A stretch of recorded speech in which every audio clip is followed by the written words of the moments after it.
მას შემდეგ, რაც მამუკა ხაზარაძის პარტიამ 2025 წლის ადგილობრივი თვითმმართველობის არჩევნებში მონაწილეობის სურვილი ოფიციალურად დააანონსა, ავტომატურად გააქტიურდა სტაჟიანი მევახშის ჯიბის ტელევიზიაც.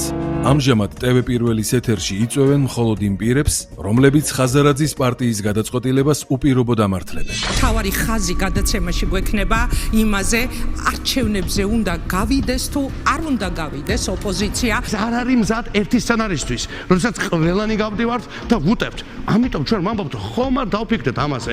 რასაკვირველია, თავისთავად ცხადია, რომ თუ ხარ პოლიტიკური ძალა, თუ ხარ პოლიტიკური პარტია, უნდა იღებდე არჩევნებში მონაწილეობას. ადგილობრივი არჩევნები არის ერთ-ერთი რესურსია იმისა, რომ შენ შეეცადო თუნდაც ნაწილი ძალაუფლების გამოგლიჯო ხელისუფლებას, ხო?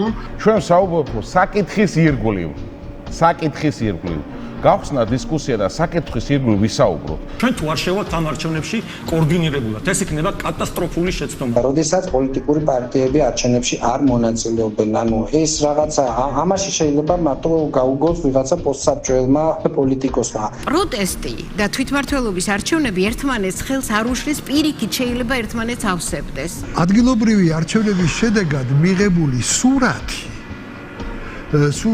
შეიძლება იყოს ისეთი, რომელიც შეასუსტებს ცენტრალურ ხელისუფლებას. თვითმმართველობის არჩევნებს ეს არის ბრძოლის ცალკე ხაზი. თვითმმართველობის არჩევნებში მონაწილეობა არ ნიშნავს ლეგიტიმაციის მიცემას საპარლამენტო არავითარ შემთხვევაში არ ნიშნავს ამას. რომ არის საჭირო მსჯელობა ერთობლივად როგორ ვიყენებთ ჩვენ ამ არჩევნებს. ჯერჯერობით გაურკვეველი ოპოზიციიდან იქნება თუ არა ერთიანი კანდიდატი, რაც იქნებოდა სერიოზული საქართველოს ოცნების კანდიდატის წინააღმდეგ.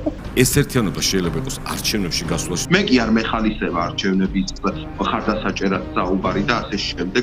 რაღაც ანუ აი ინფანტილური პოზიცია მე ვიტყოდი იმაზე, რომ აი მოღალატეები ხართ ყველა, ვინც ვისაც არჩევნებში გინდათ მონაწილეობა, უნდა ვიღოთ მონაწილეობა. არის ის, რომ ჩვენ ამ არჩევნების მერე უფრო ძლიერები, უფრო ბევრი რესურსით ვიქნებით. ეს მხოლოდ მორიგი სატელევიზიო პოლიტიკური პროექტია, სადაც მხოლოდ ერთ ხმაში სიმღერა და ხაზარაძის დაკრულზე ცეკვაა ნებადართული.